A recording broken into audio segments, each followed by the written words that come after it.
Moi, j'ai lu récemment une de vos tribunes sur le site du Front National, je crois qu'il date de cette semaine. Vous dites au contraire, il faut sauver le triple A, c'est nécessaire pour le pays. C'est sur le site du Front National. Mais excusez-moi, parce qu'on peut pas. Il y a une vision à court terme, très court terme, et il y a une vision à moyen terme et à long terme. Voilà, en économie.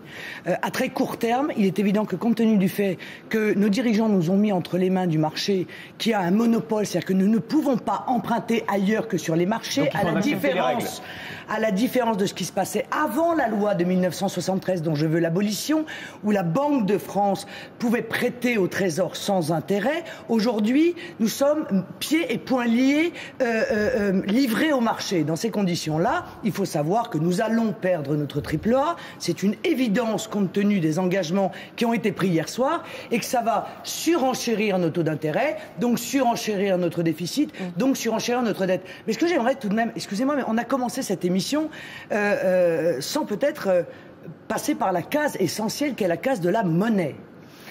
Souvenez-vous tout de même d'il y a 10 ans, même M. Mélenchon s'en souvient bien, hein, puisqu'il défendait à l'époque l'euro. Bon, oui, on nous a dit toujours l'euro. On nous a dit vous êtes pour la sortie de l'euro, mais pas vous. Celui-là, mais je défends la monnaie unique, en effet.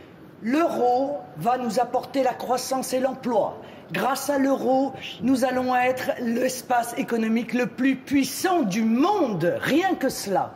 Moi, je remarque que 10 ans plus tard, nous sommes en faillite.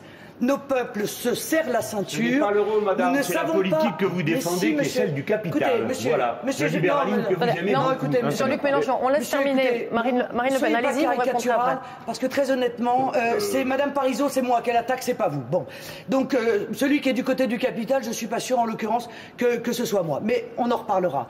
Attendez, écoutez-moi, le prix Nobel d'économie. Mais non, mais voilà, on a changé d'époque, Monsieur Mélenchon. Le prix Nobel d'économie, Paul Krugman, n'est-ce pas? Il vient de faire une déclaration pour l'Islande, dont on ne parle jamais, et qui s'en est pas mal sorti, voyez-vous. Et qu'est-ce qu'il dit? Il est aussi facile de faire banqueroute avec l'euro qu'avec la couronne, qui est la monnaie, mais il est probablement plus facile de s'en sortir avec la couronne. Il dit que c'est parce que l'Islande est hors de la zone euro qu'elle a réussi à redresser son économie. Et il n'est pas le seul prix Nobel d'économie à avoir ce discours-là. Monsieur Amartya Sen dit là exactement la même chose. Comme disait la même chose Monsieur Maurice Allais, c'est l'euro qui est le fond de notre problème. Et d'ailleurs, le président l'a avoué. Le président l'a avoué puisqu'il a dit tout ce qu'on est en train de faire, c'est pas pour sauver la Grèce. C'est pour sauver l'euro. C'est donc bien l'euro qui pose un problème. Et je crois pouvoir vous dire que j'ai été la seule depuis des années, seule à le dire. Parce que vous allez répondre tout de suite, mais j'ai une question. Parce que vous pensez, Marine Le Pen, que si on sort de l'euro, eh bien, on règle tous les problèmes de croissance, de pouvoir d'achat. Madame, très objectivement, je pense que je suis moi pour un plan de vigueur et pas un plan de rigueur. Et le plan de vigueur, il passe par un certain nombre d'étapes. Il passe par le fait de retrouver notre souveraineté monétaire. Il passe par le protectionnisme, par un protectionnisme raisonné aux frontières pour pouvoir réindustrialiser notre pays et éviter la concurrence déloyale que nous fait notamment la Chine. Ce qui vient d'être condamné ce soir par les décisions hier soir par les décisions qui ont été prises. Il passe par un État stratège.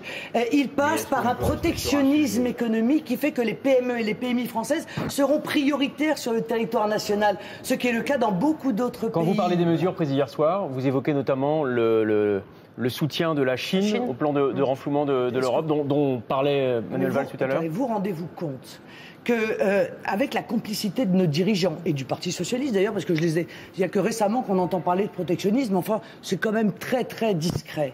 Avec la complicité de nos dirigeants, la Chine a importé massivement des produits à bas coût, dans des conditions de concurrence déloyales.